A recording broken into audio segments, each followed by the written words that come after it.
السلام عليكم ورحمة الله وبركاته. إن شاء الله النهاردة حلقة جديدة معانا. دلوقتي في مشكلة بتواجه كل الناس تقريبا وكل ملاك العربيات، لمبة النور بتاع العربية بتاعة الفانوس. طبعا الناس كتير كلها اللمبة بتاعتها بتتحرق وبتروح للكهربائي أو صنايعي عشان يغيرها. لا، احنا ممكن نشتري اللمبة ديت من أي محل بتاع قطع غيار ونغيرها بنفسنا. الموضوع سهل جدا يا جماعة، كل اللي هنحتاجه حاجات بسيطة قوي وممكن نتعلم ازاي نغيرها بنفسنا. هنشوف مع بعض دلوقتي. احنا هنفك الفانوس وهنشوف كل المشاكل اللي ممكن تقابلنا في الفانوس ايه هي. دلوقتي كل اللي هنحتاجه حاجة من الاتنين دول، المفتاح 10 يا بيبة 10. ده اللي هنحتاجه دلوقتي. هنبدأ نفك الفانوس مع بعض كده اهو على الصامولة ديت، الصواميل اللي ماسكة الفانوس اهو. هنبدأ نفك اهو الفانوس.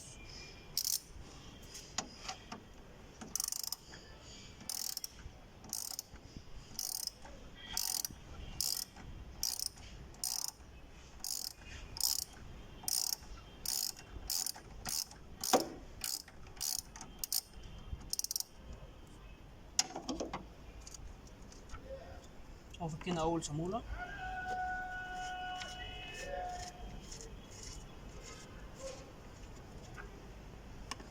دلوقتي فكينا الصواميل اهي. هنبدأ نطلع الفانوس واحدة واحدة ونخلي بالنا عشان لا قدر الله ما يتكسرش.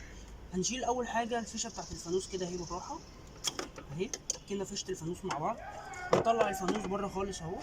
دلوقتي لو عندنا اللمبة، دلوقتي مثلا احنا عندنا الفانوس دوت في لمبة واطي ولمبة عالي ولمبة إشارة.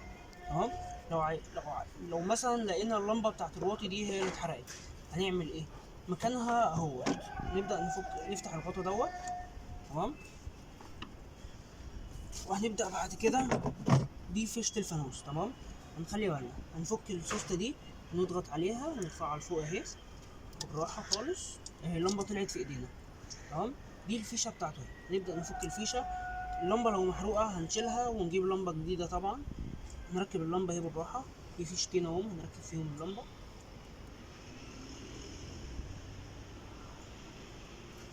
اهو زي ما انتوا شايفين.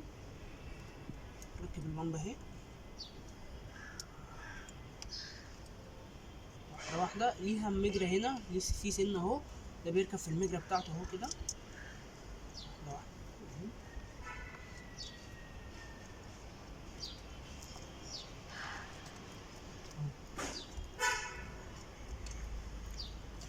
نركب اللمبة مكانها.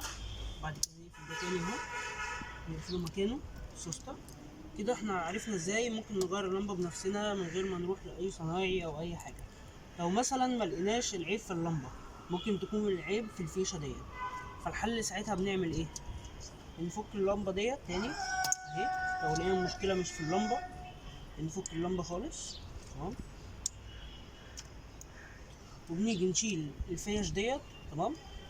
نفكها مكانها خالص ونطلع السلك نقطعه ونجيب فيه زي فيشتين صغيرين نحاس او حديد بيركبوا في الفيشة وبيتضغط عليهم زي دول بالظبط اهي اهو. زي دول بيركب فيهم برضو اللمبة. قاعدة اللمبة ده لو كانت الفيشة محروقة او في مشكلة فيها. بنبدأ طبعا بعد ما نركبهم، بعد ما نفكها وبنعملها نركب تاني اهو. ونركب الفانوس ونركب اللمبة تاني مكانها.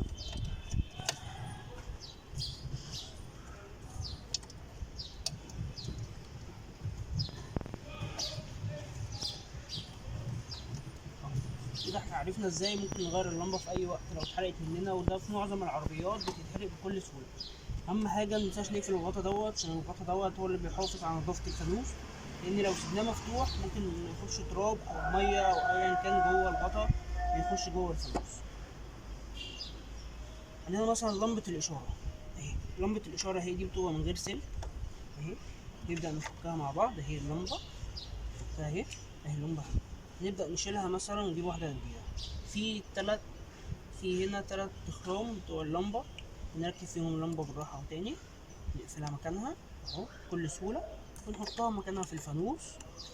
ونبدأ نقفل الفانوس، نقفل اللمبة مكانها كده. اتعلمنا ازاي ممكن نغير لمبة الفانوس او لو في لمبة عندنا محروقة او حاجة بكل سهولة. نبدأ بقى طبعا نقفل الفانوس تاني مكانه.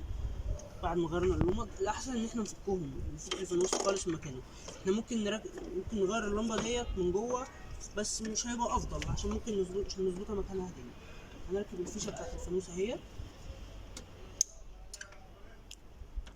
بس نتاكد ان الفيشه ركبت مكانها صح. نركب الفانوس مكانه اهو، ونبدا نقفله بكل سهوله. الموضوع مش صعب خالص يعني، احسن ما نروح لصنايعي كده. الموضوع ده سهل جدا بالنسبه لنا.